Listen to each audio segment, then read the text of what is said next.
کیا ہمارے خواب سچے ہوتے ہیں؟ خواب کی اقسام کتنی ہیں اور سچے خواب کس وقت آتے ہیں؟ ان تمام سوالوں کے جوابات جاننے کے لیے ویڈیو کو آخر تک ضرور دیکھیے گا۔ محترم ناظرین، انسان کبھی نیند کی حالت میں بہت سی ایسی چیزیں دیکھتا ہے جو بیداری اور جاگنے کی حالت میں نہیں دیکھ سکتا۔ عرف عام میں اس کو خواب کے لفظ سے تعبیر کیا جاتا ہے۔ خلاصۃ التفاسیر میں ہے کہ خوابوں میں روح جسم سے نکل کر عالم علوی اور عالم سفلی میں سیر کرتی ہے۔ جو جاگنے میں نہیں دیکھ سکتی وہ دیکھتی ہے۔ اسے حصے روحانی کہنا چاہیے۔ حصے جسمانی صرف حاضر پر حاوی ہو سکتی ہے اور حصے روحانی حاضر و غائب دونوں کا ادراک و احساس کرتی ہے۔ قرآن کے متعدد مقامات میں مختلف نوعیتوں سے خواب کا تذکرہ کیا گیا ہے اور حدیث میں بھی رسول اکرم صلی اللہ علیہ وآلہ وسلم نے اس کی قدر تفصیل بیان فرمائی ہے، جس سے معلوم ہوتا ہے کہ خواب کا وجود حق ہے۔ انبیاء کرام کے علاوہ دیگر افراد کا خواب اگرچہ حجت شرعی نہیں، تاہم یہ فضان الوحیت اور برکات نبوت سے ہے۔ لیکن واضح رہے، حدیث پاک میں آتا ہے خواب تین طرح کے ہوتے ہیں۔ پہلی قسم نفس کا خیال ہے، یعنی انسان دن بھر جن امور میں مشغول رہتا ہے اور اس کے دل و دماغ پر جو باتیں چھائی رہتی ہیں وہی رات میں بصورت خواب مشکل ہو کر نظر آتی ہیں۔ مثلا ایک شخص اپنے پیشہ ور روزگار میں مصروف رہتا ہے اور اس کا ذہن و خیال انہی باتوں کی فکر اور ادھیڑ بن میں لگا رہتا ہے جو اس کے پیشہ اور روزگار سے متعلق ہیں، تو خواب میں اس کو وہی چیزیں نظر آتی ہیں۔ یا ایک شخص اپنے محبوب کے خیال میں مگن رہتا ہے اور اس کے ذہن پر ہر وقت اسی محبوب کا سایہ رہتا ہے، تو اس کے خواب کی دنیا پر بھی وہی محبوب چھایا رہتا ہے۔ غرض کے عالم بیداری میں جس شخص کے ذہن و خیال پر جو چیز زیادہ چھائی رہتی ہے وہی اس کو خواب میں نظر آتی ہے۔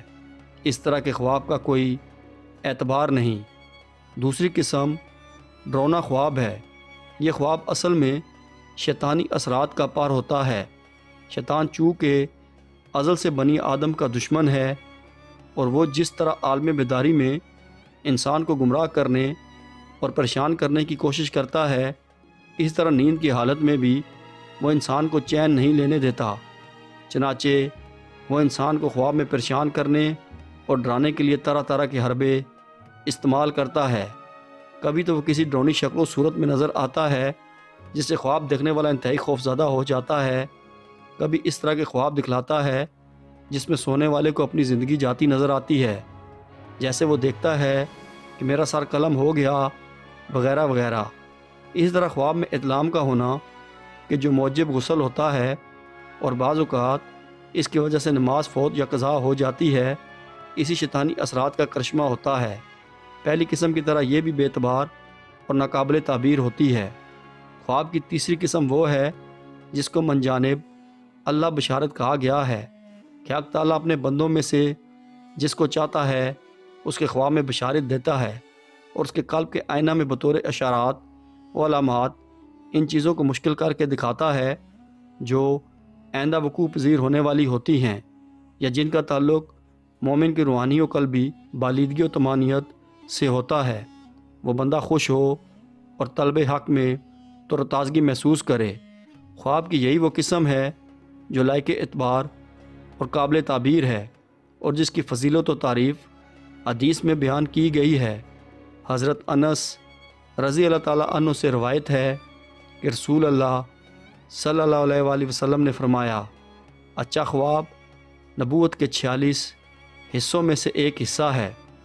اس کی ایک توجیہ یہ بیان کی جاتی ہے کہ رسول اللہ صلی اللہ علیہ وآلہ وسلم کا دور نبوت 23 سال کا ہے اور ان میں پہلے 6 ماہ تک آپ صلی اللہ علیہ وآلہ وسلم کو محض خواب آیا کرتے تھے جو اس قدر سچے اور حقیقت پر مبنی ہوتے تھے جیسے رات کے اندھیرے کے بعد صبح صادق کا طلوع ہونا۔ چونکہ یہ 6 ماہ 23 سال کا 46واں حصہ ہے، اس نسبت سے مومن کے خواب کے متعلق یہ کہا گیا ہے۔ اور دوسرا مفہوم اس کا یہ ہے کہ مومن کا خواب صحیح اور سچ ہوتا ہے۔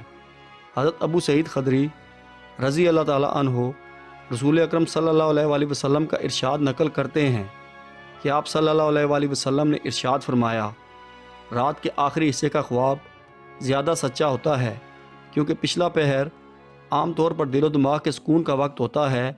اس وقت نہ صرف یہ کہ خاطر جمی حاصل رہتی ہے، بلکہ وہ نزول ملائکہ، سعادت اور قبولیت دعا کا بھی وقت ہے، اس لیے اس وقت کا دیکھا ہوا خواب زیادہ سچا ہوتا ہے۔ حضرت ابو رزین عقیلی سے مروی ہے کہ رسول اللہ صلی اللہ علیہ وآلہ وسلم نے فرمایا، خواب نبوت کا 40واں حصہ ہے اور یہ پرندے کے پاؤں پر ہوتا ہے جب تک اس خواب یا اس کی تعبیر کو بیان نہ کیا جائے۔ جب خواب دیکھنے والا یا کوئی مومن اس خواب یا اس کی تعبیر کو بیان کر دے تو خواب واقعہ ہو جاتا ہے۔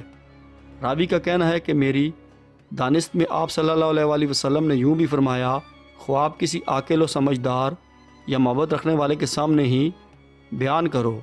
اس حدیث میں ہے کہ خواب پرندے کے پاؤں پر ہونا دراصل عربی کا ایک محاورہ ہے جو اہل عرب کسی ایسے معاملہ اور کسی ایسی چیز کے بارے میں استعمال کرتے ہیں جن کو قرار و ثبات نہ ہو۔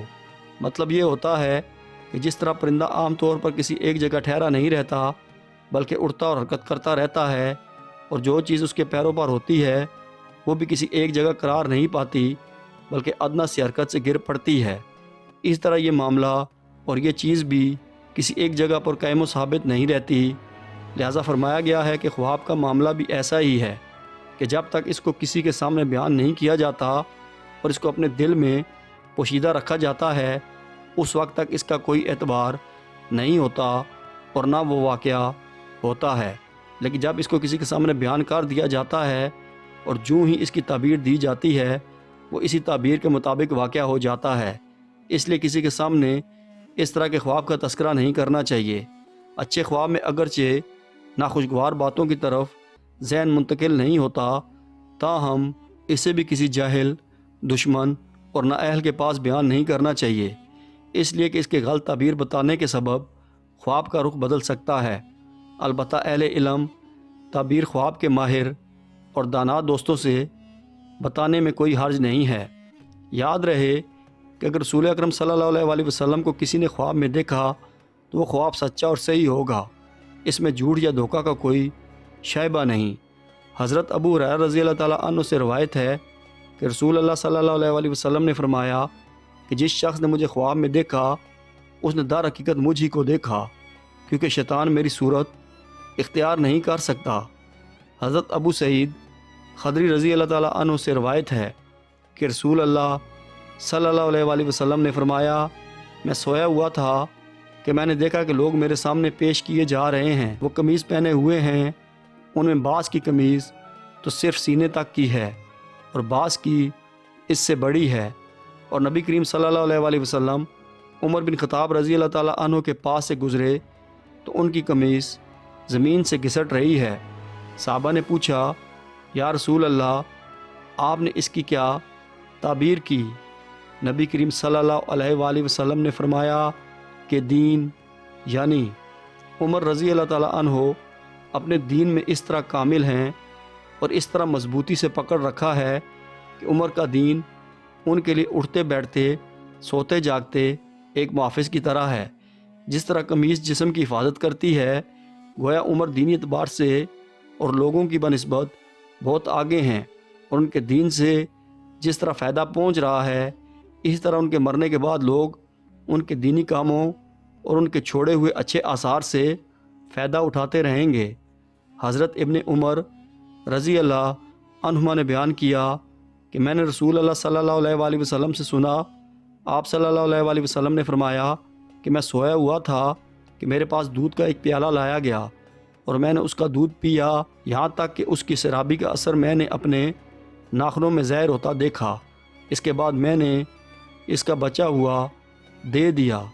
آپ کا اشارہ عمر رضی اللہ تعالیٰ عنہ کی طرف تھا۔ صحابہ نے پوچھا، یا رسول اللہ صلی اللہ علیہ وآلہ وسلم، آپ نے اس کی تعبیر کیا کی؟ نبی کریم صلی اللہ علیہ وآلہ وسلم نے فرمایا کہ علم۔